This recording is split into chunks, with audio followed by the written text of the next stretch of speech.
E a AHSP está realizando, então, essa National Teach Portuguese Week como uma forma de a gente estreitar laços, dar as mãos, ajudar um ao outro, divulgar programas, né, e se ajudar na forma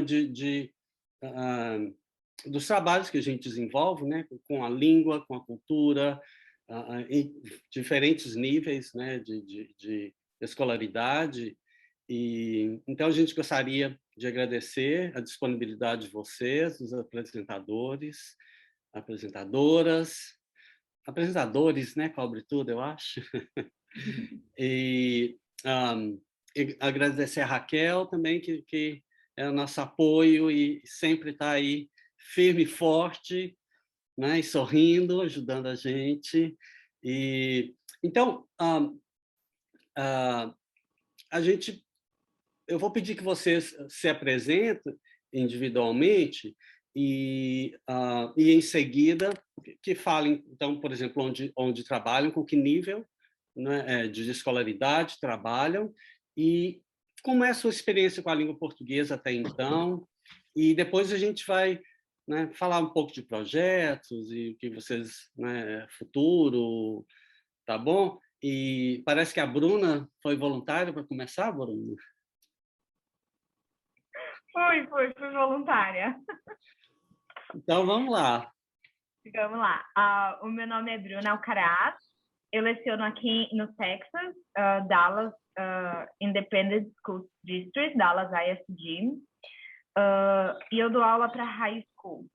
No geral, eu recebo estudantes de 9º ano, freshmen, e eu tenho, em média, 120 estudantes na lista, mas mesmo vindo, eu devo ter uma média de 100, de 90 a 100, mais ou menos. Acabo lecionando espanhol também, ganhei o espanhol de brinde, né? E tenho uma parceira na middle school, que é a Fernanda. A gente começou juntas, a Fernanda está ali. A gente começou juntas, então a gente está nessa trajetória juntas, porque português é um curso novo aqui em Dallas. Eu estava conversando com a minha gerente para saber por que ela tinha escolhido o português, né, como uma nova língua, e ela falou pela similaridade com o espanhol. Ela falou também que tem uma prospecção muito grande de crescimento, de aderência pelos estudantes, né, porque eles gostam da língua, eles fizeram, parece que uma enquete antes com os estudantes gostam bastante da língua, e ela acha que pela similaridade com o espanhol vai ser bastante atrativo para eles. Aqui na High School a gente tem conversado sobre field trip, né, de ir para Portugal e para Espanha em breve, num futuro próximo. Eu acho que é uma perspectiva super legal, nova aqui para a escola também, né? E a gente tem um currículo diferenciado, né? O próprio Dallas ISD, ele fez um currículo para línguas estrangeiras. Então, a gente segue o mesmo currículo, tanto para italiano, japonês, coreano, latim, American Sign Language. A gente segue o mesmo currículo criado por eles. O que, por um outro lado, a gente acaba tendo um pouco mais de dificuldade, porque a gente não tem um guia, um livro. A gente está atrás de um livro para a gente usar como um guia durante as aulas. A gente ainda está em busca desse material didático, se vocês puderem, de repente, ajudar a gente nisso também. Bom, os nossos alunos, no geral, aqui, eles têm que escolher algumas disciplinas, algumas línguas estrangeiras, eles podem escolher, mas, no geral, eles colocaram as crianças no português. Então, a gente percebeu que quando os alunos escolhem português, eles adoram ter as aulas de português. Mas quando os alunos são colocados no português, gera uma certa resistência. Mas isso está sendo um aprendizado com a gente, né? Porque eu peguei aquela fase da rebeldia da adolescência, né? High school. Mas a gente acaba, no geral, concluindo, né? Chegando nos objetivos, né? E eu acho que está sendo, para mim, Bruna, é minha primeira experiência como né, ensinar línguas, porque todo o meu background é em ciências e biologia. Então, está sendo uma experiência nova, está sendo um desafio, e ainda bem que eu tenho a Fernanda por trás de mim para me guiar. A Fernanda entra com a parte estrutural, né? Ela entra com a parte, vamos lá, Bruna, vamos trabalhar a preposição, vamos trabalhar os artigos. Aí eu falo, não, verdade, vamos focar. E está sendo um aprendizado português para mim também. Tem uma ótima notícia, tem um grupo de português, deixa eu ver quanto tempo eu tenho um grupo de português. Eu criei um Portuguese Club aqui na High School para trazer um pouquinho da cultura brasileira, né, para mostrar para eles o que é o português, o que é o português fora da sala de aula, né? No momento eu pensei, eu não vou falar só do Brasil, mas eu acho que ainda tem muita coisa para eu falar dentro do clube de português, que a gente tem mais espaço, mais essa liberdade. Tem muita coisa para eu trazer do Brasil para eles, que é legal, é emocionante, mas eu gostaria também de implementar de colocar outros países na minha lista, né? E eu gostaria de compartilhar com vocês algumas fotos que eu tirei, porque a gente está super engajado fazendo os trabalhos aqui na High School, e eu queria compartilhar com vocês um pouquinho dos trabalhos. Eu posso compartilhar? Pode. Eu preparei aqui algumas fotos, porque aí a gente fica super orgulhoso, né? De sexta-feira, a gente tem... Eu elaborei com eles uma sexta-feira cultural. Vocês conseguem ver? Deixa eu ver se consigo colocar em apresentação aqui. Sim. Eu consegui... sexta-feira a gente decidiu que ia trabalhar algo cultural. Então, eu venho trazendo artistas, eu venho trazendo algumas vezes músicas, alguma coisa mais relacionada com a cultura, não só com a estrutura gramatical, né? E aí, uma das coisas que foi super legal foi trabalhar com eles, Romero Brito. Muitos, para minha surpresa, muitos conheciam os trabalhos do Romero Brito. Inclusive, um deles já tinha ido até no museu do Romero Brito, em Orlando. E eu falei, nossa, olha que informação super legal, né? Interessante. E a outra parte que a gente já vem trabalhando há uma semana, 2 semanas, é o folclore brasileiro, e que eu fiquei super orgulhosa do mural que eles fizeram, porque eu achei que era algo assim super infantil, mas no final das contas eles adoraram também. Eles entenderam muito bem a história, eles replicaram a história do folclore, desses personagens que a gente escolheu para reproduzir. E foi assim, foi surpreendente o resultado, porque eles fizeram em grupo, eles se atentaram aos nomes, eles recriaram materiais novos. E essa daqui são algumas fotos também do meu grupo de português, que, como eu falei, o nosso foco agora é a cultura brasileira, mas também eu acho que é um momento de distração para eles que estão na high school. Quando eu perguntei para eles o que vocês gostariam de trabalhar, eles falaram assim, professora, a gente quer sentar e a gente quer limpar a sua sala. Aí eu falei, não, gente, como assim? A gente tem que ter um foco. Não, a gente pode vir aqui te ajudar a organizar, a limpar. Aí eu falei, então tá bom, então vamos trazer alguma coisa aqui junto para a gente trabalhar. E eu percebi que eles têm falta desse contato mais humano mesmo, de não ter aquela cobrança. Então eu aderi ao nosso clube de português como um momento de cultura e distração também, né? E eu gostaria de falar um pouquinho da Fernanda também, que ela é minha parceira lá da Middle School, que a gente está trabalhando junto. E a Fernanda, ela tem o background dela em comunicação social e ela tem mestrado e doutorado em literatura. Então, ela também está fazendo assim parte de todo o desenvolvimento do programa aqui em Dallas, que tem grandes chances, tem grandes perspectivas de crescimento. Eu acho que é isso, pessoal. Eu coloquei a nossa fotinha aqui no cantinho falando obrigada, porque ela faz parte da minha apresentação. Muito legal. Obrigado, Bruna. Obrigado, Fernanda. Então, a gente vai dar sequência e temos a Lisa ou Fabiana voluntárias para que possam ser a próxima. Eu posso ir. Eu fiz uma apresentação. Uhum. Eu vou compartilhar.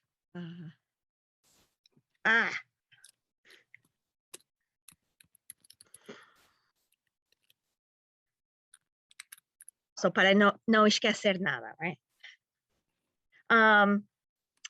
So, National Teach Portuguese Week. So, eu sou a Lisa da Cunha Macnic. Os meus pais eram açorianos, então eu sou açoriana também, mas eu nasci aqui nos Estados Unidos, em Massachusetts. Agora eu ensino espanhol e também português, mas este ano e o ano passado eu estava a ensinar português para falantes de espanhol. Amazing. Então, este é o meu... Eu estou entrando em 29 anos de ensinar. Então, eu ensino em Somerville, que é muito perto de Boston. O trânsito, right, traffic. Oh my God. Leva como 2 horas às vezes para chegar ao meu trabalho. Yeah. Mas eu adoro muito trabalhar em Somerville. É um lugar muito bom para trabalhar, tem muito apoio para tudo que faço com as línguas mundiais, não somente português, mas também espanhol e francês e italiano. So, é porque eu viajo muito longe para ir para o trabalho. Então, na Somerville High School, na high school ensinamos português 1, 2, 3 e 4. Temos a aula que se chama Português para Falantes de Espanhol, que eu ensinei o ano passado, e estava a ensinar este ano também, mas a professora que estava ensinando português na escola alternativa não queria fazer mais. Agora eu estou ensinando português na escola alternativa. Eu tenho 3 estudantes, às vezes.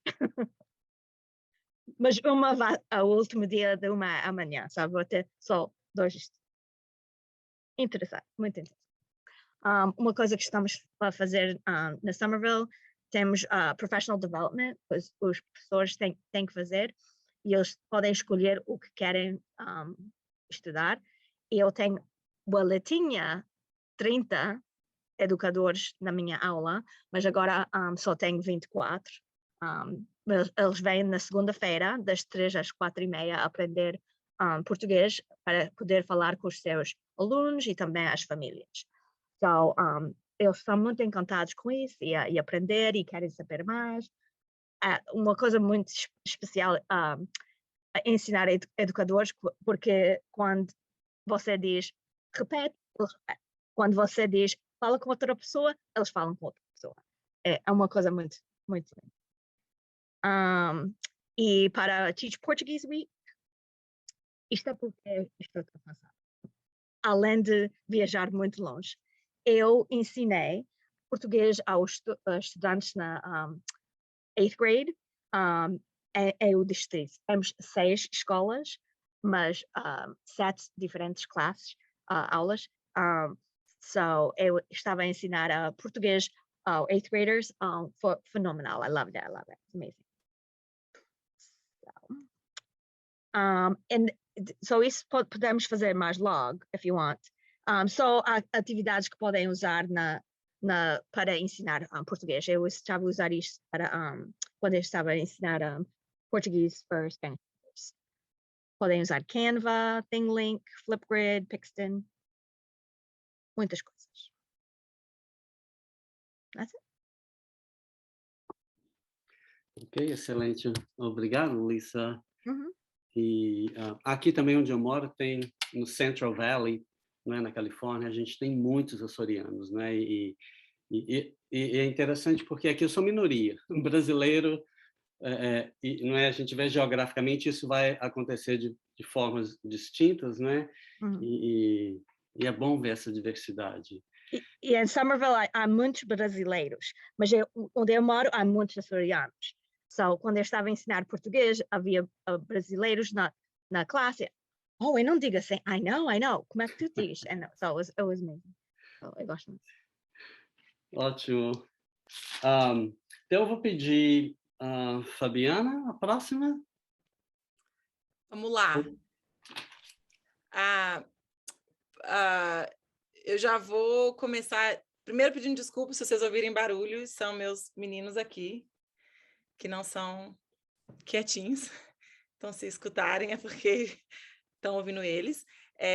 E não fui tão organizada quanto Lisa, de preparar tudo direitinho, mas concordo plenamente com ela que a gente esquece coisas mesmo, às vezes a gente esquece, né, pequenos detalhes.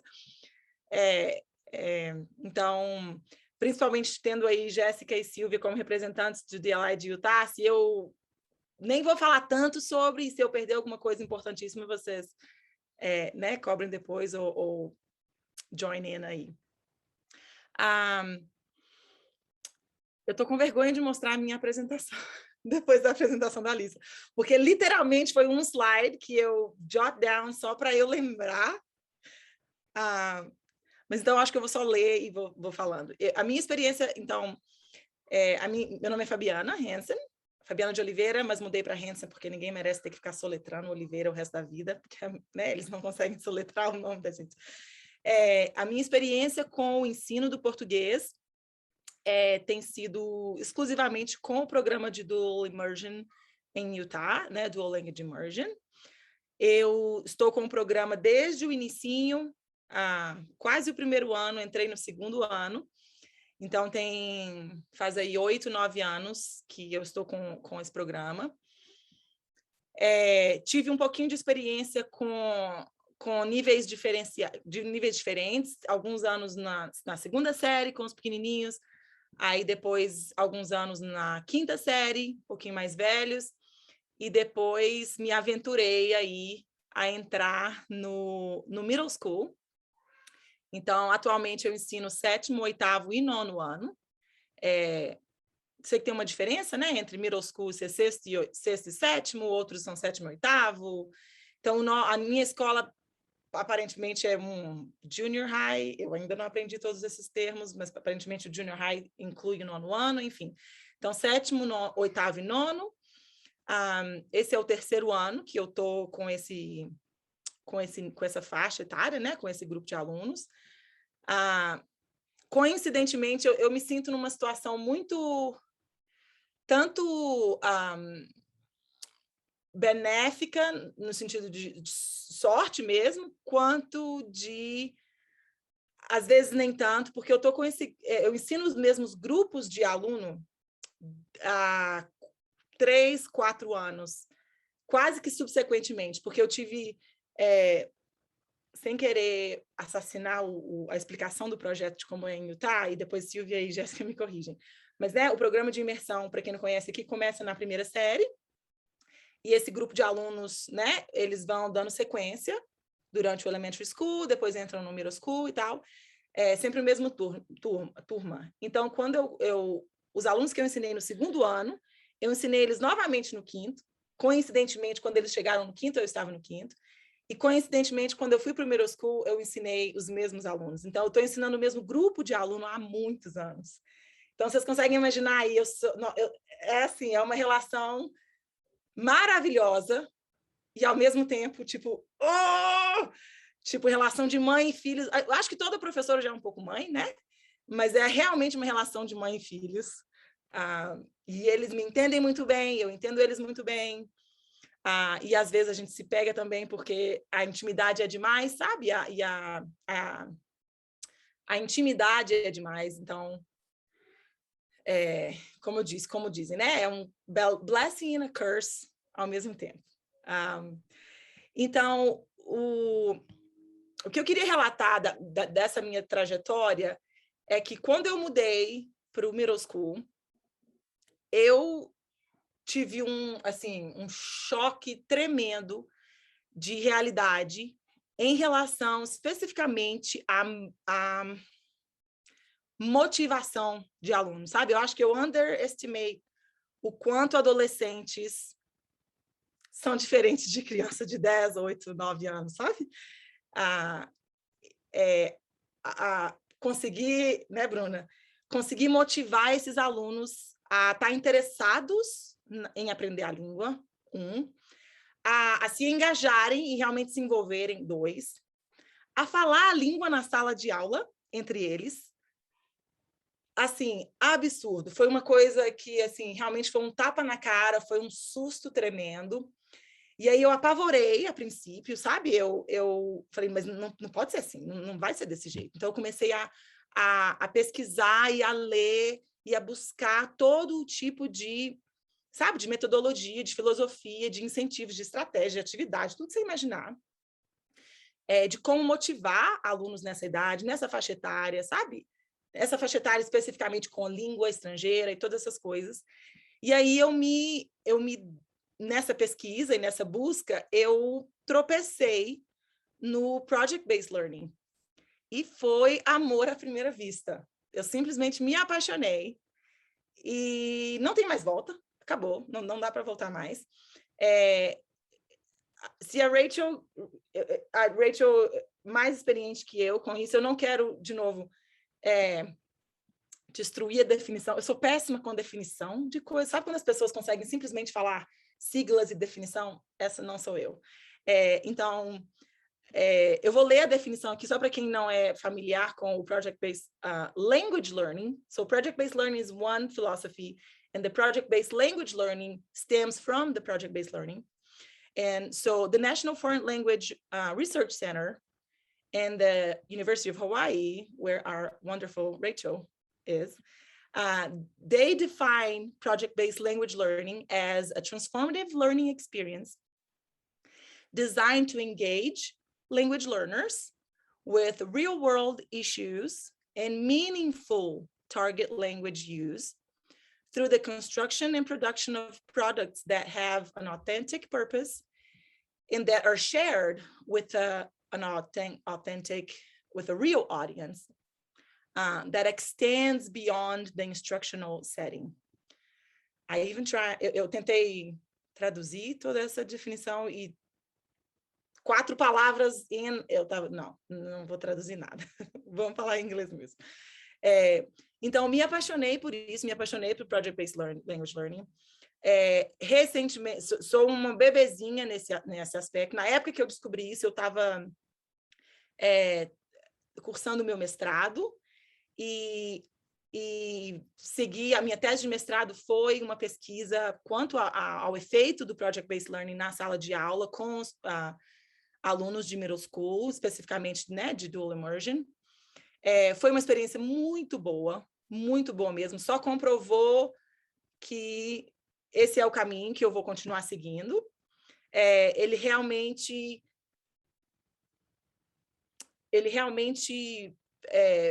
preenche essa gap, sabe, que eu percebi na motivação, em conseguir motivar os alunos e engajar os alunos a participar autenticamente de uma coisa, interessadamente do que está acontecendo na sala de aula, e não só, né, que as meninas vão saber, não só por grade, né, não só porque tem que fazer, não só porque tem que passar, enfim.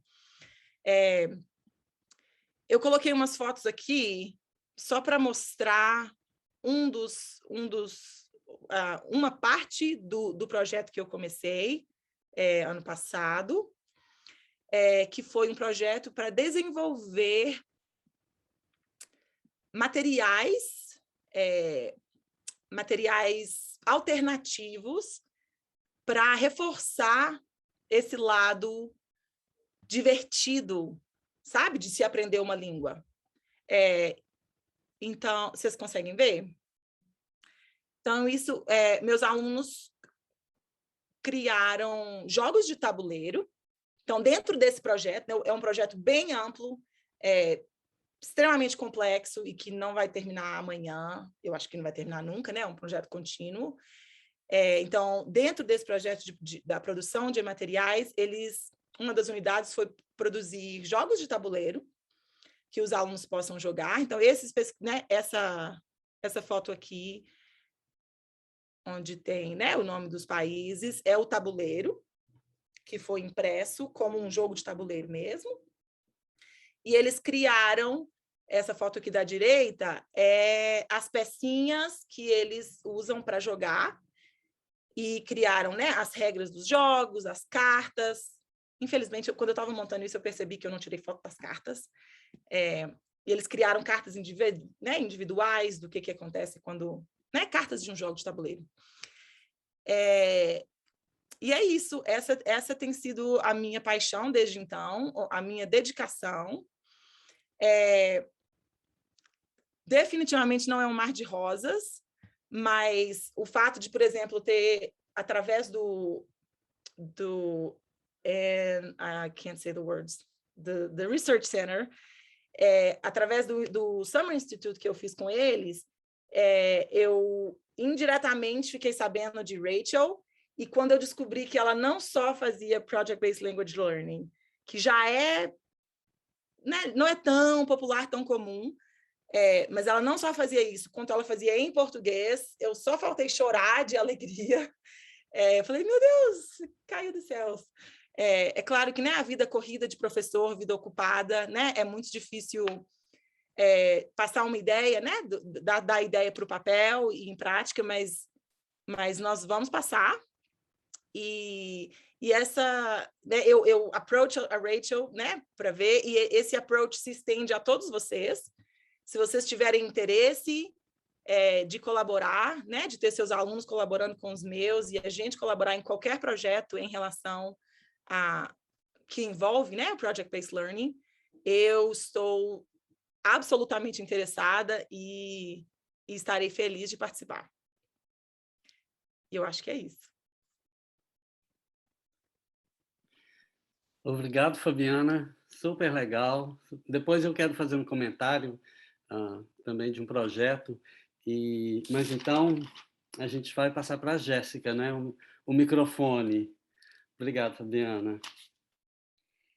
Boa noite, boa tarde. Eu sou a Jéssica Belaver, falo aqui de Utah, então vim para Utah, estou no meu 5º ano aqui, então já faz um pouco mais de 4 anos, não fechei ainda meu 5º ano. E aqui em Utah, então só para falar um pouquinho, um overview do estado, né, com relação aos programas de imersão e enfim, Utah tem bastante línguas, né, no programa de imersão, alemão, russo, espanhol, chinês, e uma dessas línguas é o português, e eu peguei alguns números atualizados com a nossa diretora do português, para vocês terem uma ideia do tamanho do programa. A gente está com agora 21 escolas ao todo com o português, sendo 9 elementary, né, a nível de ensino fundamental, 7 de middle school e 5 de high school. São mais ou menos uma média de 3.000 alunos e 57 professores nesse mapa aí todo. Eu sou pior ainda do que não fiz nenhum slide, eu tenho algumas fotos depois para mostrar, alguns vídeos, se der tempo, mas eu tô com meu rascunhozinho aqui no papel mesmo, bem old school. Eu adoro escrever e anotar, então acabei fazendo dessa forma, só para um bate-papo mais informal. Então, eu trabalho com a primeira série, desde que eu cheguei aqui, né? Eu trabalho com a primeira série, é o primeiro contato das crianças, dos alunos com o português.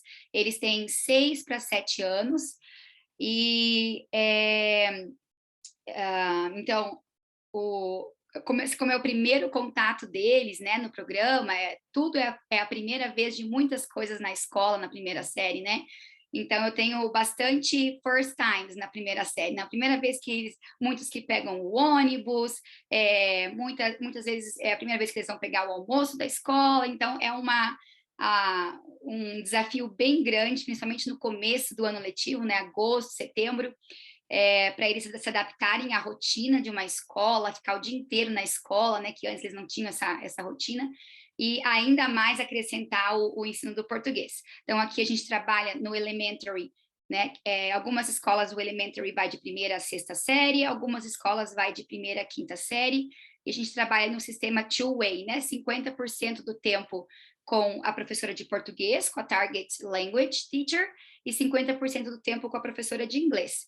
Então, eles estão imersos na língua ali, né, naquele momento que eles estão comigo. Eu tenho 56 alunos, essa média mais ou menos, então são 2 turmas de 28, E a gente começa o dia com uma turma, no meio do dia, né, troca, a turma vai com a professora de inglês e eu pego a segunda turma.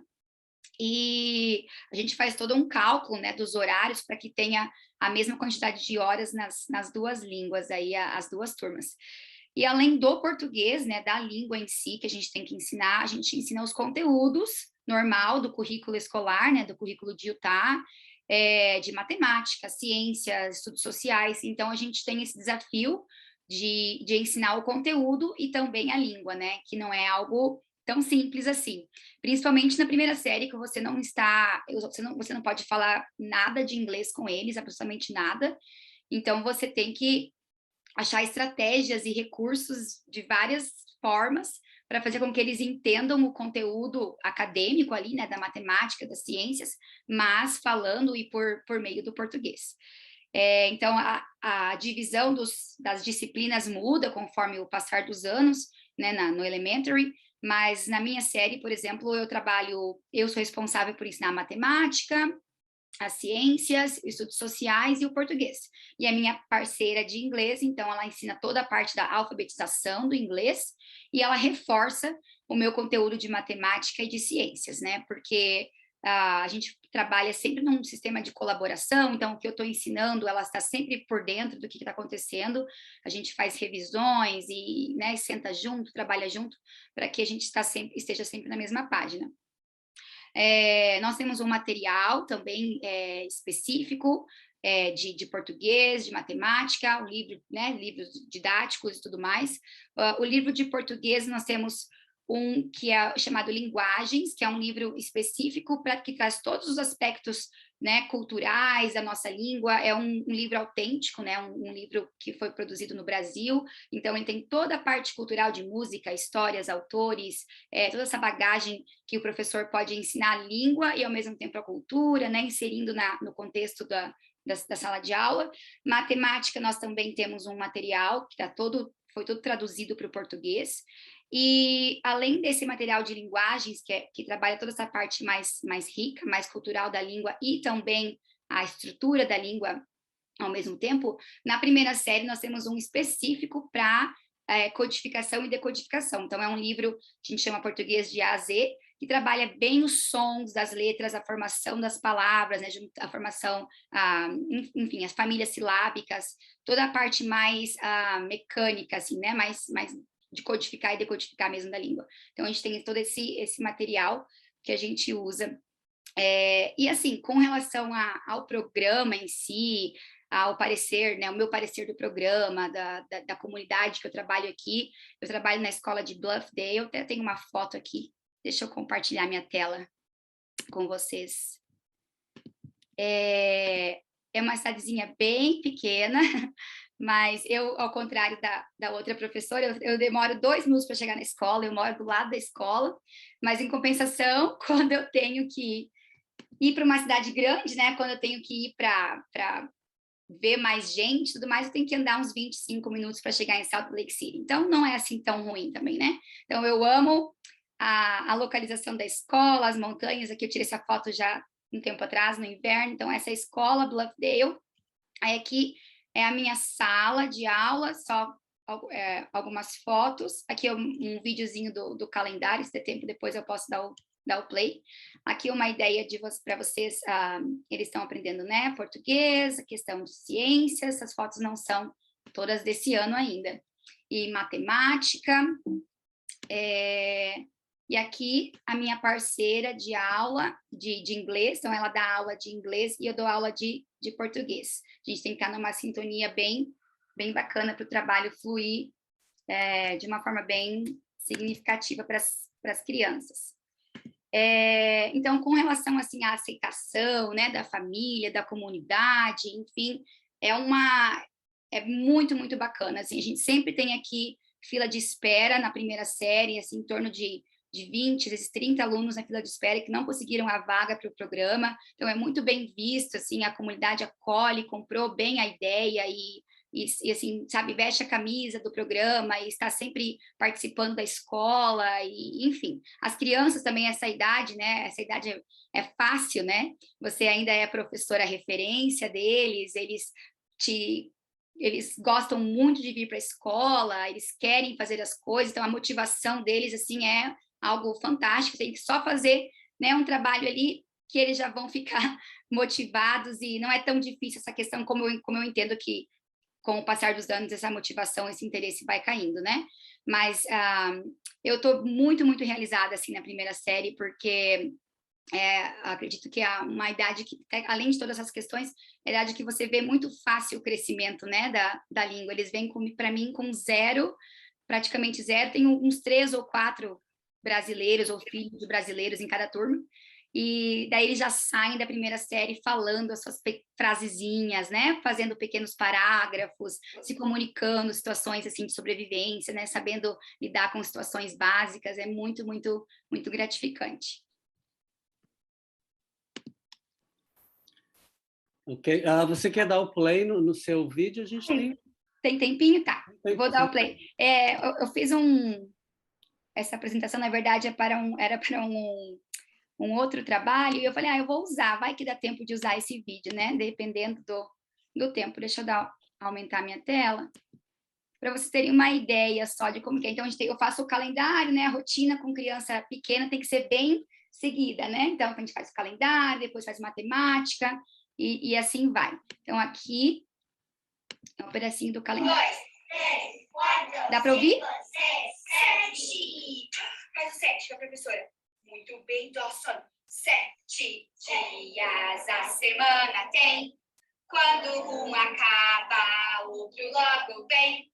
Domingo, segunda, terça-feira, quarta-feira, quinta-feira, sexta-feira, sábado, que bom! Sábado, que bom! Vamos cantar essa música dos meses agora. Lembra desses meses? 1, 2, 3 e já!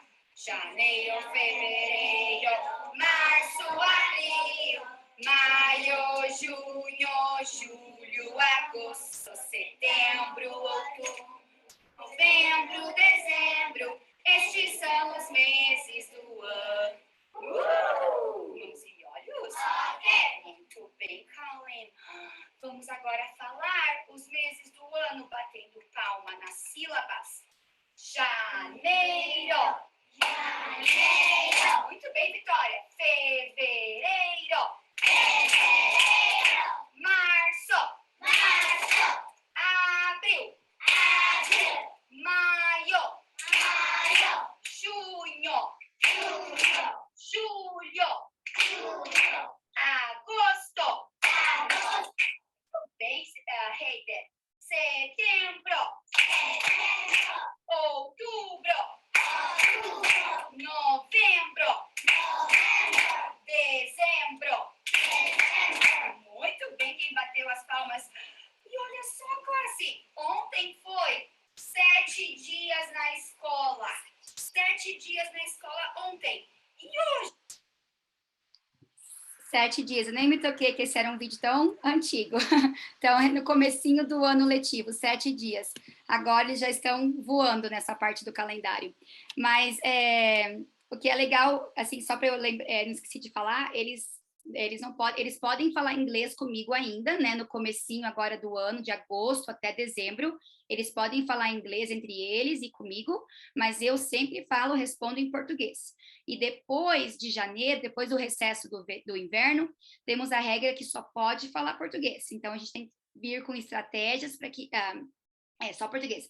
Vir com estratégias para que eles não voltem para o inglês, né? Fiquem só falando português. Então, no começo, as 2 primeiras semanas ali de volta do recesso, é um silêncio na sala, o povo tá meio, né, com medo de tentar falar, mas a gente vai preparando eles bem depois, assim, ó, parece uma mágica. 2 semanas, 1 semana e meia, eles começam a arriscar mais e falar, e é gesto, e aponta, e faz mímica, e a gente se vira, né? Então, isso que é o bacana das criancinhas também, que eles não têm vergonha, né? Eles são muito espontâneos e, você tem que explicar que o amigo caiu no recreio, eles se jogam no chão, se não sabe falar como que caiu, eles se jogam e faz a mímica e fulano, e enfim, vão colocando as palavrinhas que eles sabem nas frases, é bem, bem interessante, assim, a forma que eles se comunicam, né, com essa idade e acham uma forma.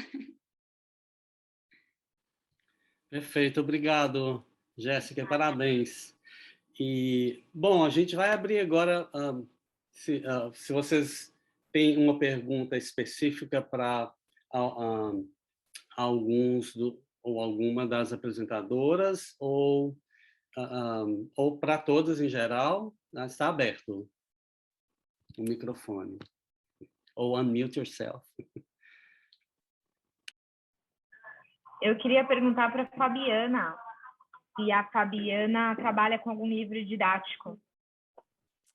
Trabalho com um maravilhoso livro que a nossa querida Silvia desenvolveu. E realmente, enquanto você estava falando, né, do seu caso de não ter um livro, eu fiquei pensando quão, não sei, sortudo ou abençoado a gente é de realmente ter o livro rico que a Silvia produz. E mais sorte ainda, depois que as turmas foram entrando, né, no nível de middle school, a Silvia foi desenvolvendo, né, Silvia? Você quer falar? Eu acho melhor você... Porque fica parecendo que é a pessoa falando do artista e o artista está logo ali. Não era e ela tem um viés, só vou falar, o viés, ela pegou o viés do Project-Based Learning também, né, no livro, então vou deixar ela falar para eu não butcher o Linguagens. Então, nós temos o Linguagens, que é um livro que eu escrevi no Brasil e que Utah escolheu para usar, né, por toda a questão cultural. E quando eu fui convidada para vir para Utah, uma das missões que eu tive, que eu recebi, na verdade, foi construir o currículo do Middle School. Tentando seguir a linha do DLI, então é uma abordagem muito mais comunicativa, então você não encontra um trabalho gramatical, por exemplo, muito forte, como se encontra num livro de português para estrangeiro, porque os alunos, eles são frutos do DLI. A gente está trabalhando, a gente tem targets de proficiência para alcançar, então a ideia, quando eu fiz o desenho, a gente trabalhou com backward design, a gente trabalhou com os níveis de proficiência do Apple, do Actual, a gente trabalhou com High Order Thinking, e Project Basic Learning foi a minha grande descoberta na época, isso há 4 ou 5 anos atrás, e o que a gente fez foi criar para cada ano letivo 6 unidades. Algumas são Golden Projects, outras impossível ser. Então, a primeira que eu amo é um que eu já apresentei, inclusive, no Expo, por exemplo, os alunos de 7º ano produzirem um vídeo sobre bullying para os meninos de 6º ano. Ou esse módulo que a Fabi falou, de produção de jogos e compartilhar. Então, a ideia é sempre ter um público autêntico, dar voz para os alunos. É claro que eu fiz delineei um projeto, mas isso não quer dizer que o material ele engessa o professor, ele tem um espaço. O que eu fiz foi levantar as fontes, escolher um caminho possível e que o professor pode inserir a partir da turma dele, mas a ideia é sempre ter o backward design, olhar para o nível de proficiência e o Project Basic Learning, que eu realmente acredito que é o mais eficiente, principalmente no middle school e no high school, e a gente continua trabalhando. Agora, o português foi para o high school, os alunos prestaram o NIL pela primeira vez, e o curso está no 10º ano, num Bridget Program, que é fantástico. As crianças têm college course durante então eles vão ter créditos universitários durante o high school nesse projeto, e a gente continua trabalhando com Project Basic Learning, só que agora junto com os professores da Universidade Estadual que constroem o currículo junto comigo. Então, é um trabalho integrado que vai da primeira até hoje, 10º ano. Né? Só para contribuir com o que a Silvia falou, né? O livro realmente é um guia e é um resource extremamente rico, né? Principalmente para a gente, né? A gente sabe muito bem, não precisa falar aqui como é a vida de professor, né? Tanto que é difícil criar as coisas. Mas, por exemplo, recentemente, numa das unidades, que é a unidade de publicidade, se eu tivesse pensado, na verdade eu não assisti ainda, assisti 2 só, porque eles acabaram de entregar, eu fiz uma adaptaçãozinha e eles criaram um vídeo, que a Silvia comentou do vídeo do bullying, né? Eles criaram um vídeo comercial da escola, onde eles foram atrás, eles entrevistaram diretores, professores, mostraram a escola, como se eles estivessem fazendo uma propaganda da escola, e foi um sucesso absoluto, e vou colocar vou criar eu imagino que o Renato deve ter pensando nisso, né? Alguma forma que a gente possa compartilhar coisas, ou a gente mesmo pensar, e eu vou colocar exemplos assim, como esse, por exemplo, do vídeo, que foi sensacional.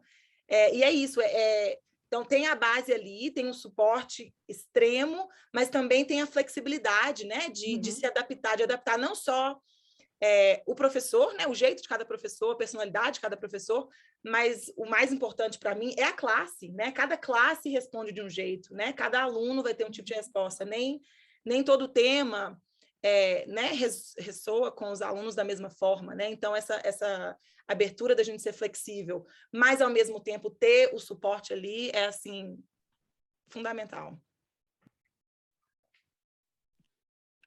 Parece que a Maria tem uma pergunta. Obrigado, Fabiana e Silvia. Assim, eu tenho. Eu vou abrir a câmera aqui, é que eu tô infestada de gato, toda hora vem um gato aqui pulando na minha cabeça, por isso que eu fico um pouco de vergonha, eu vou deixar sem vídeo. Mas, assim, Fabiana e Jéssica, eu tô, assim... Ai, gente, eu tô encantada. Eu acho que eu dou aula, eu só tenho experiência dando aula para aluno de curso superior. Aqui não... os meninos mais velhos, né, depois da high school. Então, eu não entendo muito bem do sistema, o que é o ensino fundamental, o que é o middle school.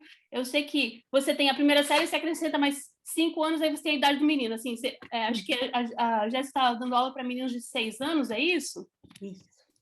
Então, caramba! 6, 7 anos. Uhum. 6, 7?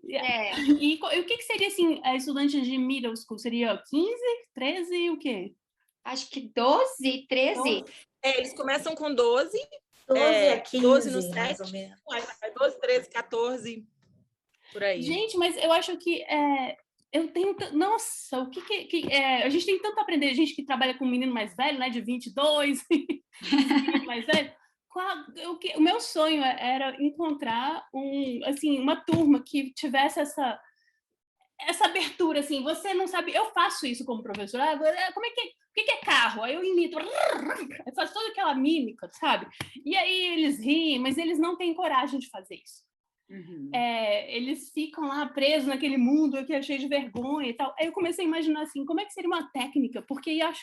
Primeira coisa que eu queria saber de vocês, será que existe algum estudo, algum artigo que tenha dado sobre o resultado do ensino de uma segunda língua para alunos dessa primeira fase da escola fundamental e middle school, em comparação com alunos já os meninos mais velhos, né, de nível superior? Eu fico muito interessada com relação a essa coisa da abertura das pessoas. E eu fiquei começando a imaginar assim, como é que seria a gente trazer isso para, por exemplo, as minhas aulas, eu dou aula principalmente de espanhol, e que é diferente do português. Em geral, eles têm que fazer. O português, quando eu dou aula de português, é uma maravilha, que todo mundo quer. Quando está ali na universidade indiana, se matriculou em português é porque está muito afim e é uma delícia. Quando é espanhol, é legal, mas assim, tem muito aluno que vai porque tem que fazer, tem que cumprir aquele currículo. Então, eu tinha muita vontade assim, de entender um pouco mais dessa... Como é que você faz para o aluno não falar de jeito nenhum a língua? Só falar a língua target, né? Não falar o inglês. Olha, Maria, essa é a $1 million question, my friend. O aluno só falar a língua. Se alguém tiver essa resposta, você ficaria milionário só aqui, eu acho. Eu acho que eu tenho uma ideia. O que vocês acham disso? Eu não sei, é uma coisa muito experimental, mas uma aula que ninguém conseguisse... Assim, que a gente voltasse mesmo à infância, a primeira infância, não só... Uma aula assim no escuro, sabe? Uma sala de aula que todo mundo vestisse uma máscara, ninguém se reconhecesse, que todo mundo pudesse fazer alguma coisa assim que sem precisar ficar se julgando. Desculpa, eu estou viajando, mas é porque eu fiquei encantada. Eu nunca tinha pensado no ensino do português para crianças, para pessoas tão jovens, né? E de repente é possível. Eu sou do Brasil, eu tive aula de inglês desde pequena, quer dizer, mais ou menos. A gente não aprende.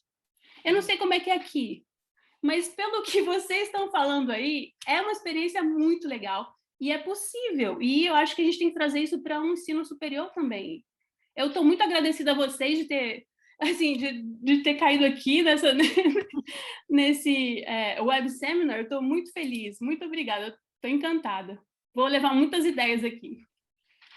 Então, Maria, assim, ó, uma estratégia que eu costumo usar, quando começa essa parte de janeiro, né, que eles não podem mais falar nada de inglês, a gente, claro, né, primeira série, 6, 7 anos, leva tudo muito para o lúdico, né, para a brincadeira, para o dinâmico, então eles compram muito ainda essa ideia, né, da brincadeira.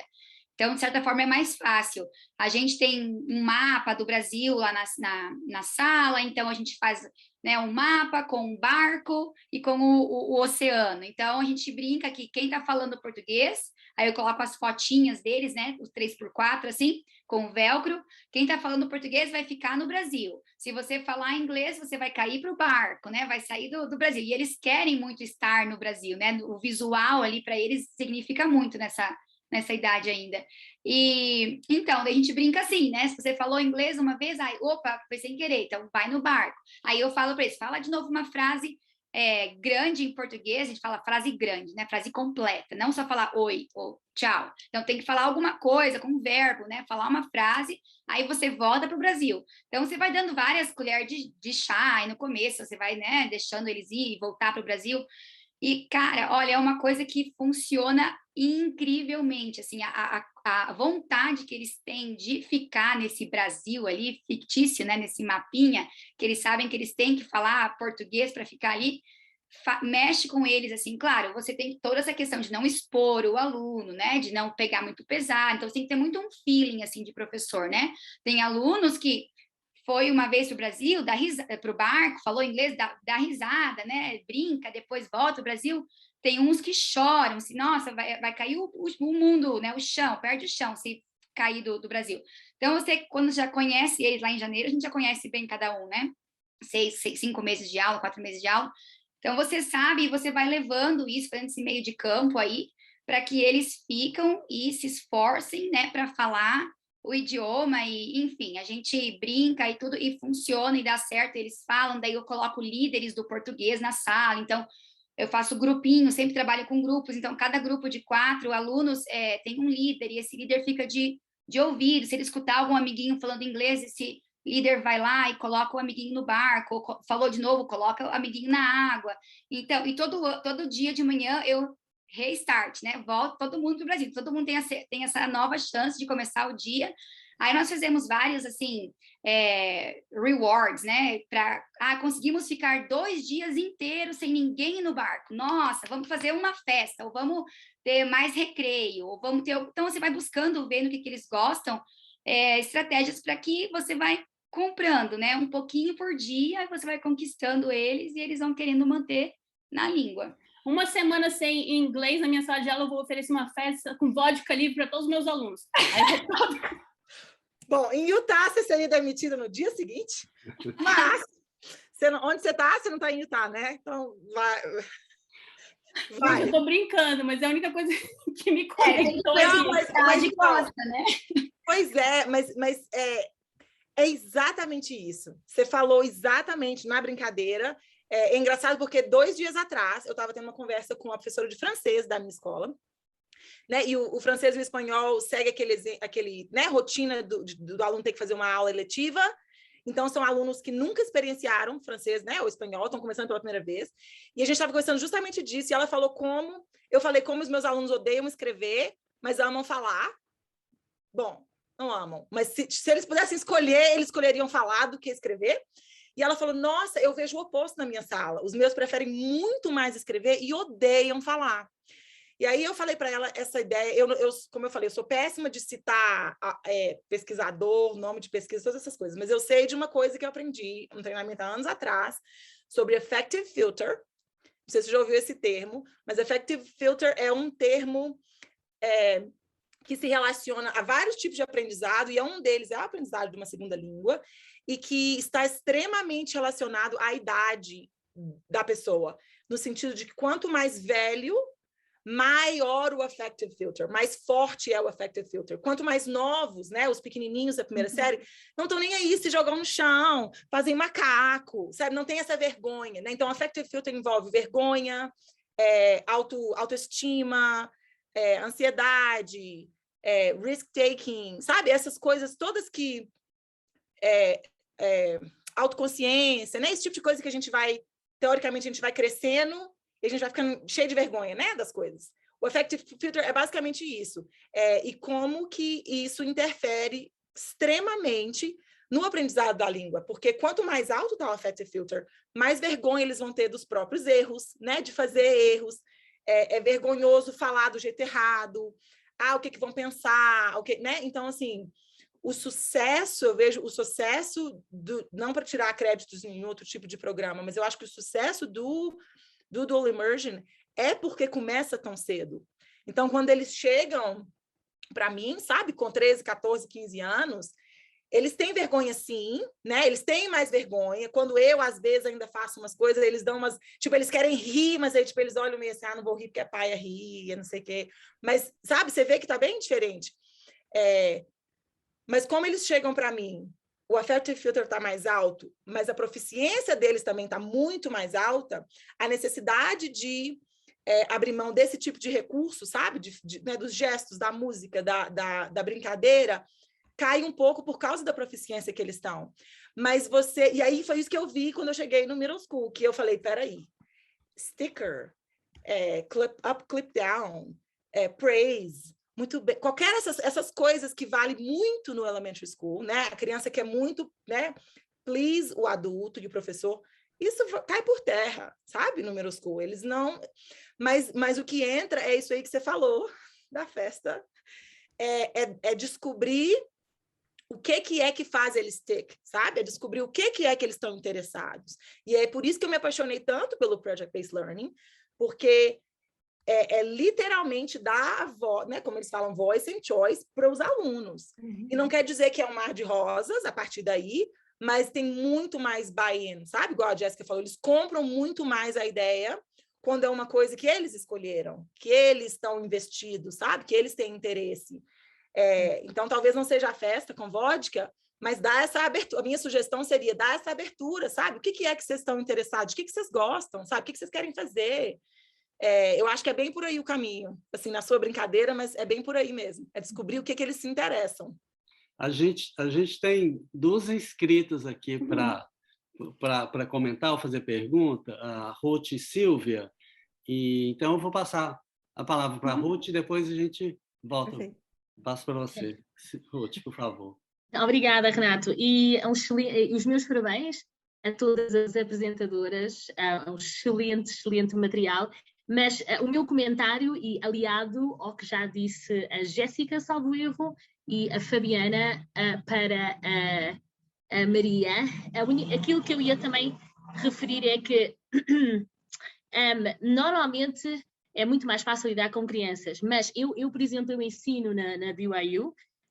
Aliás, olá Silvia, se calhar a Silvia não se lembra, mas volta e meia, antes da Covid-19, nós cruzamos nos corredores do Departamento de Português e Espanhol e uma das coisas que eu ia sugerir é assim, a primeira coisa que eu ia perguntar, Maria, qual é, que aula, que disciplina é que ensina? Porque, por exemplo, e eu sei que é desleal para o resto do país, porque a BYU tem uma vantagem única, nós temos quantidades de alunos em todas as línguas, e é realmente fenomenal, provoca uma experiência única para a nossa universidade. Contudo, eu posso dizer que aqui há uns anos atrás, eu estava a ensinar uma aula que é o que nós chamamos as aulas de conversação. E eu penso que é aí que está uma diferença. Para começar, o DLI e o ensino de língua estrangeira como língua de aquisição têm, obviamente, formatos completamente diferentes, porque nós também temos populações completamente diferentes. Mas isto é só para lhe dar uma certa ajuda. Eu não sei que disciplinas de português é que são ensinadas na sua universidade, mas, por exemplo, eu ensinei durante 3 anos e fizemos todo o desenvolvimento do currículo académico e pedagógico, de uma aula de conversação que nós chamamos 201, 211 e 311, e realmente foi possível nós espelharmos, de uma certa maneira, o que fazem as crianças no DLI. O que é que eu quero dizer com isto? Quando nós temos, por exemplo, só aulas de conversação, os alunos são obrigados a fazer exatamente aquilo que a Jéssica e a Fabiana estavam a falar. Os alunos nós minimizamos a escrita, porque estamos a lidar com os modos auditivos e conversação, e dessa maneira os alunos têm outras aulas onde se concentram na gramática. Portanto, a aula de conversação dá 1 hora, portanto 50 minutos, nós temos 100 minutos por semana, que são 2 aulas por semana, em que os alunos falam a 100% na língua de aquisição. Portanto, o que eu ia dizer é, de um ponto de vista pedagógico, para poder ser utilizado, é realmente difícil nas aulas normais de português nas universidades, os professores darem, infelizmente, darem, ou pelo menos difundirem a fala, não é, os modos, a fala e a audição. E são justamente esses modos que vão provocar aquilo que a Maria está à procura, porque quando se reduz a escrita, e, por exemplo, deixem-me dar-vos um exemplo. Eu adoro TED Talks. Os TED Talks são fantásticos. Para começar, eles são autênticos, e eu normalmente vou buscar o TED Talk São Paulo, o TED Talk Luanda, o TED Talk Lisboa, e normalmente são também assuntos que são atuais. Estamos a falar de a discriminação, estamos a falar do bullying, estamos a falar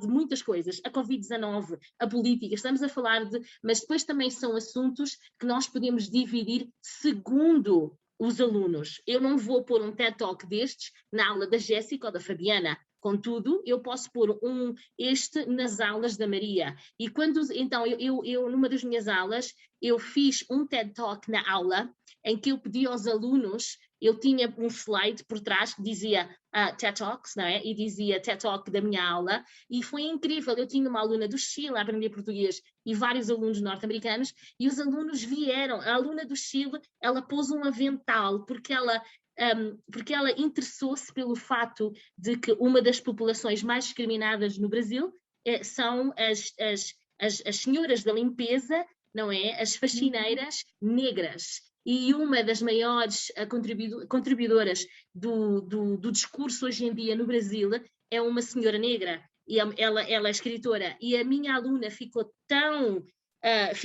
interessada com o assunto que ela fez a mesma coisa. Então ela apresentou-nos o TED Talk dela, pôs um avental, ela espelhou a escritora, e a aluna saiu dali com um português muito elevado, muito autêntico, e ela conseguiu fazer exatamente aquilo que a Maria estava a dizer. Então, isto tudo para dizer que também parte da razão pela qual pode haver uma dificuldade é que as aulas e as disciplinas que nós temos nas nossas instituições, elas também gerem a forma e aquilo que nós podemos ensinar. E eu vou dar a palavra, desculpa, à Sílvia. Okay.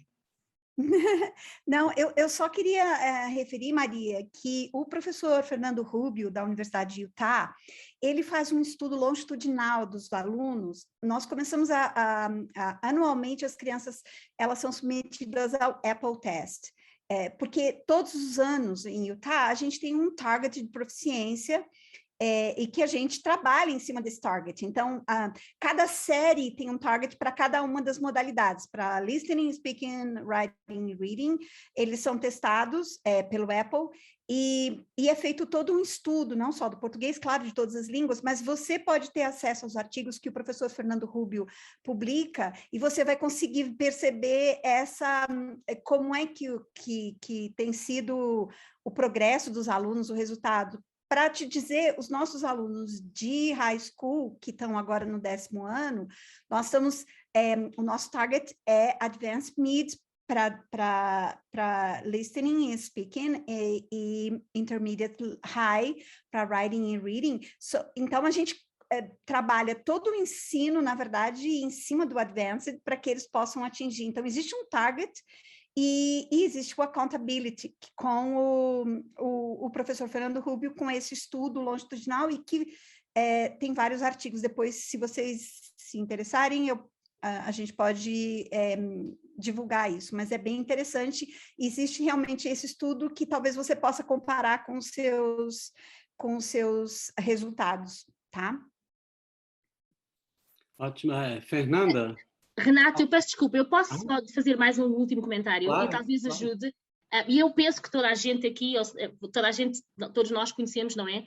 Eu detesto utilizar o inglês se não precisar, mas eu sou como a Fabiana, eu esqueço-me das siglas, e não há tradução neste caso, o ACTFL. E uma das coisas, Maria, e para quem estiver a ouvir, que pode também ajudar as aulas de conversação para podermos elevar a língua, não é? Elevar a língua de onde os alunos estão, é também poder introduzir nas suas aulas, na preparação das suas aulas, por exemplo, os 3 modos de conversação do ACTFL: the interpersonal, the interpretive and the presentational. E o que é que esses 3 modos, e eu não vou explicar o que são, vocês podem ver no ACTFL, cada um deles tem exatamente as diretrizes específicas para que quando os alunos estejam a fazer não é 1 a 1 ou 1 a 2 ou através de aparelhos, não é? É o interpersonal. Quando é o interpretativo, os alunos têm a capacidade de fazerem pesquisa e leem. E quando é depois a apresentação, portanto, juntam todos estes aspectos. Então, eu diria só que a Maria vai conseguir poder fazer com que os seus alunos possam realmente estar mais ativos na sala de aulas, mas também depende muito de como pedagogicamente as aulas estão oferecidas e elas são desenhadas. Portanto, era só o que eu ia dizer. Existem realmente bastante ajuda, bastantes ferramentas que nós possamos usar para poder auxiliar, fazer o scaffolding dos nossos alunos. Obrigado, Ruth. A Fernanda? Bom, queria aproveitar a oportunidade de fazer uma pergunta. Sinto até mudar o rumo da conversa um pouco, porque estou adorando essas experiências, todas são muito produtivas para nós que estamos começando, mas eu tenho uma curiosidade que é mais voltada para quem já está dando aula para K-12, que é em relação à certificação. Eu não sei como foi nos estados de vocês, sei que tem essas diferenças muito grandes, mas, inclusive, o meu status como professora aqui, ainda estou como substituta em função de não ter conseguido a certificação. Eu não consigo trazer, é novo no Texas, não existe ainda. Acabou de ter o primeiro programa em português e não existe um programa de certificação. A Bruna, pelo menos, conseguiu uma certificação emergencial em ciências e puxou o português. Eu não tenho como ser contratada efetivamente por não ser certificada e não era professora de escola no Brasil, era professora universitária. Então, quando mudei para cá, não consegui ainda essa certificação, estou quebrando o galho como substituta por enquanto. Então, queria saber se vocês tiveram alguma experiência parecida, se também existe, como aqui tem o TEA, né? Algo que foi uma luta à parte para se tornar professor para K-12, se teria alguma dica em relação a isso, ou quando começa um programa é assim mesmo, tem hora que eu fico um pouco impaciente com essa situação, até por isso também estou um pouquinho mais distante, a Bruna já está um pouquinho mais envolvida, porque a contratação dela foi efetiva, e se isso é uma questão também, né, para trazer mais professores, para ter mais professores que sejam habilitados oficialmente aqui nos Estados Unidos, né? É uma pergunta para quem está com essa experiência, eu não sei direcionar exatamente para quem. Lisa, eu iria perguntar para você se tem em Massachusetts, porque eu sei que em Massachusetts tem uma comunidade de língua portuguesa bastante grande, mas tem, como é que é, like, state license? Sim. Para professores de português? Sim, tem que tomar um exame em português e um exame em inglês. Communication and Literacy em inglês e um exame em português. É basicamente a cultura de Brasil, só. E isso é por estado, não é? Porque de um estado não... por estado. Em Utah, nós trazemos os professores, nós temos um Memorandum de Understanding com o estado do Paraná, no Brasil. Nós trazemos os professores, via de regra, com visto J1. Então, eles recebem uma licença, que é o International Guest Teacher. Se ele quer, para ele obter a licença dele de Utah, ele precisa validar, né, equivaler os transcripts, né, os diplomas, tudo isso, ele tem que equivaler, ele tem que participar do treinamento inicial, que é oferecido para os professores quando eles chegam, que a gente chama de AUDI, que é um Institute de Professional Development, e ele tem que fazer um OPI em inglês, porque ele tem que mostrar proficiência em Advanced Need em inglês para poder... Aí ele tem a licença, mas é como você disse, Renata, eu acho que cada estado tem sua legislação própria. Em Utah é um pouco mais tranquilo esse pathway, porque a gente recebe muito professor que vem para cá com o visto J, e então foi criado esse caminho, né? Mas quando o professor quer deixar de ser International Guest Teacher e passar um Professional License, aí ele precisa equivaler os documentos e fazer esse... Tem um endorsement, que é um DLI Foundations, que ele precisa fazer, mas é bem tranquilo o caminho, assim, não é nada complexo. Eu acho que a Jéssica, que chegou como guest teacher, já tem o professional license. Eu também cheguei como guest teacher e tenho um professional license agora, que é um caminho.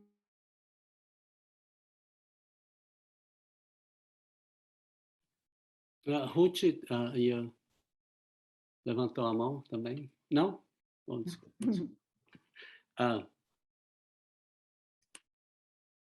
Foi sem querer, foi sem querer. Não tem problema. Bruna, você está muda. Califórnia, K-12? Sim, na Califórnia, sim. Não, você tem alguém representando a Califórnia aqui? Não, desculpa. O Joseph seria o representante, mas ele não... Eu acho que ele teve algum problema. Não veio. Eu trabalhei na Califórnia. Qual é a pergunta? Não, só para saber como que está a situação lá da língua okay. portuguesa. I thought it was because of the certification. Não, porque eu conversei com um professor de lá, que eu não me recordo o nome, e ele me comentou que 2 escolas que ofereciam português como dual language fecharam. E eu queria saber se ele sabia um pouco mais, tinha esse problema, só para saber da situação da Califórnia como está mesmo. Foi durante o congresso que você conversou com ele? Foi o Alejandro, não? Não, foi um senhor... Ok. Eu não me recordo o nome dele, Antônio, eu não me recordo, ele é de Portugal. Duarte, talvez. É o Duarte. Silva ou Duarte? Porque tem um Duarte em Berkeley e tem um Duarte que era de Stanford. Não sei, eu sei que é um Duarte que estava interligado com K-12. Eu acho que é Duarte Silva, que era da CLTA, não é? Ele era como do CLTA. Para saber mesmo como que está o curso lá. Está indo tudo bem, está caminhando, porque essa é uma situação que a gente fica aqui no Texas sem saber como que vai ser o ano que vem. Por isso que a gente está tentando buscar um pouco mais de informações sobre certificação. Eu tenho contato do pessoal que trabalhava com Duolingo Immersion na Califórnia. Mas se você precisar e se tiver interesse, eu vou deixar meu e-mail aqui no chat. Que para o próximo ano, não é, Raquel? E para nós, né, a representatividade dela é muito importante. Claro que é. Por isso que as pessoas participarem do congresso, por exemplo, as pessoas incentivarem os outros colegas que participem, é muito importante, porque vai dar essa força, não é? Visibilidade. E uma coisa que eu gostaria muito de comentar, e eu fiquei me segurando, porque eu percebo que essa falta de prazer no aprendizado, essa falta de, às vezes, interatividade que a gente vai... Né, que a gente... Né, a gente fica babando quando vê os alunos, né, vibrando e batendo palma, né? Mas a gente tem também que levar em conta que isso é para toda a matéria, não é para o aprendizado de língua. Não é? Obviamente, são estágios, né, formas de aprendizagem que a gente vai, e não só para a escola, né, socialmente, como a gente deve, né, agir na sociedade e tal. Mas uma coisa que eu acho muito legal, que eu acho que a gente pode fazer esse link, que o project-based associa muito essa questão do lúdico, não é? Que é uma coisa tão importante e que muitas vezes a gente acaba separando o aprendizado. Né? Aprender com prazer, aprender com interação, e a gente vai aprendendo ao longo da vida, a gente vai ficando mais velho e fala, não, eu tenho que decorar como se conjuga esse verbo, ou decorar a diferença entre ser e estar, passar, tirar um um B pelo menos e ir para frente, né? Então, assim, é um pouco desestimulante, mas, ao mesmo tempo, é o desafio que a gente tem, não é? É reinventar trocar essas ideias, trocar as experiências, pegar uma coisa legal daqui, da Fabiana, da Jéssica, da Bruna, da Lissa, e a gente sempre está reinventando, porque o nosso fardo é pesado, não é? E a gente, comparado com o espanhol, essa quantidade de aluno, essa quantidade de demanda, né? Ou mesmo italiano e francês, que às vezes a gente vai ver que tem muito menos programas, mas, ao mesmo tempo, ainda está uma demanda, né? As pessoas sempre vão pensar a língua estrangeira vai ser espanhol, ou italiano ou francês, ou alemão. Eu quero ir para a Europa, para esses países. Mas a gente está aí, e, assim, e um dos objetivos nossos, né, é a gente poder, né, criar essa comunidade, dar força uns para os outros e seguir junto, porque junto a gente consegue chegar mais longe. Exato, né? de ter esse caminho da pré-escola até, né, a universidade, de um aluno poder aprender português ao longo do caminho, né? Acho isso importante e a gente super aprecia o trabalho de vocês, que todos vocês estão fazendo. Tenho que fazer-lhe uma pergunta, Madam President-elect. Qual foi a última vez que a ATCP teve conferências em Portugal ou no Brasil? Eu não me lembro nenhum. A gente teve um congresso no Rio de Janeiro, eu não fui, acho, para o ano 2000, por aí, e em 2023, o congresso vai ser em Salamanca, na Espanha, mas a gente está planejando um simpósio especial em Portugal. Então, eu acho que, tomara, que a gente tenha a possibilidade de fazer um simpósio especial para professores de português na cidade do Porto.